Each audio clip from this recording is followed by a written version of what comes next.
Noise is where the weak hide. Silence is where the strong live. Most people talk to fill the emptiness inside them, to avoid their own thoughts, to control how they're seen, to mask insecurity with volume. They fear silence because silence exposes truth. It strips away performance, ego, and illusion. It leaves them alone with themselves, and that's the one person they've been running from. But the moment you master silence, the dynamic shifts. You stop chasing validation. You stop explaining yourself. You stop reacting to every emotional pull. And without saying a word, you create pressure. Silence forces people to reveal who they really are. The insecure overcompensate. The manipulative panic. The disrespectful crumble. The guilty confess more through their behavior than your words ever could force out of them. Your silence becomes gravity, pulling truth to the surface, shifting power back into your hands, and making your presence impossible to ignore. This isn't passive. This isn't weakness. This is the discipline of someone who refuses to be emotionally dragged by the world. When you stop reacting, you stop bleeding power. Silence makes you unpredictable, unreachable, untouchable, and in a world addicted to noise, the one who speaks least controls the most. Silence becomes power the moment you understand what it does to people. Noise gives them something to react to. Silence gives them themselves. And most can't handle that. When you go quiet, you remove the emotional leverage they were using to influence you. No tone to manipulate, no reaction to feed off, no weakness to exploit, no reassurance to pull from. Your silence forces them into a state they didn't prepare for. Reflection. And reflection exposes everything. Their guilt, their insecurity, their intentions, their entitlement. Silence creates pressure without aggression. The kind of pressure that makes them over-explain, overreact, overthink, or over-pursue. They reveal themselves while trying to figure out what you're thinking, and that's where the psychological power shifts. People underestimate how loud silence is. It triggers the ego.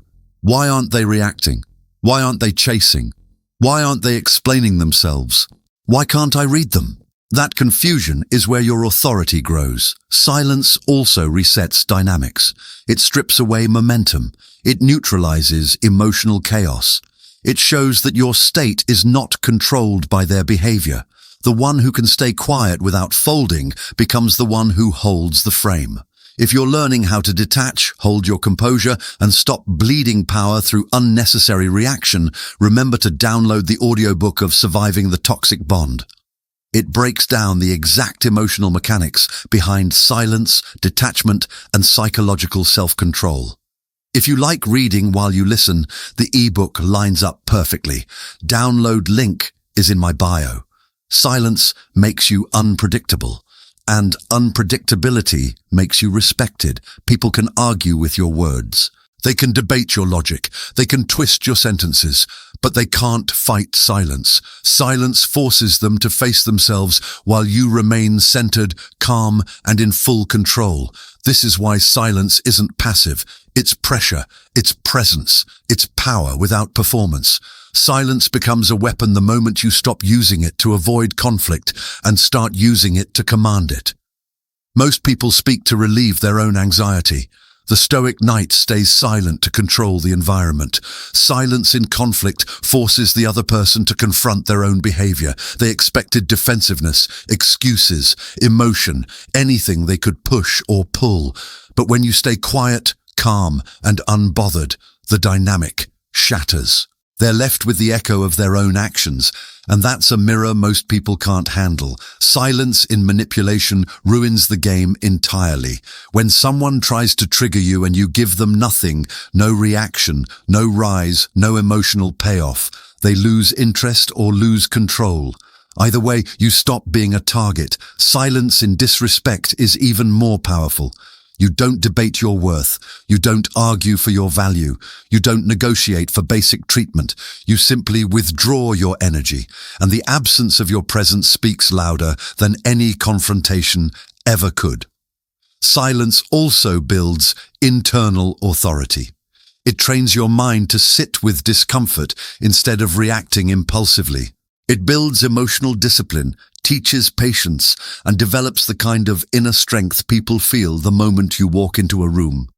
This is why the ones who master silence never have to beg for respect. Their composure demands it. People trust the calm one. They follow the grounded one. They hesitate around the unreadable one. And they never forget the one who stayed silent when everyone else broke character. Silence is not retreat. It's strategy. It's choosing the higher ground instead of entering pointless battles. It's refusing to drain your energy on people who don't deserve your words. It's letting others expose themselves while you remain untouchable. When silence becomes part of your identity, you stop chasing power and start embodying it. Nothing pulls you. Nothing shakes you. Nothing drags you out of character. Your presence becomes the message. This is the power of silence, the weapon that doesn't need volume, doesn't need force, doesn't need explanation, and still dominates every room it enters. If you're ready to take silence from a reaction into a weapon, don't stop here. Go deeper. Study the psychology behind detachment, stillness, and emotional dominance. It's all in the audiobook of Surviving the Toxic Bond. And if you want to break down every concept while you listen, grab the ebook alongside it. The download link is in my bio. If this message sharpened your mindset, then sharpen the algorithm too. Like the video, drop a comment, subscribe, and share it so this philosophy reaches the people who need it. Stay silent. Stay sovereign. Protect your peace.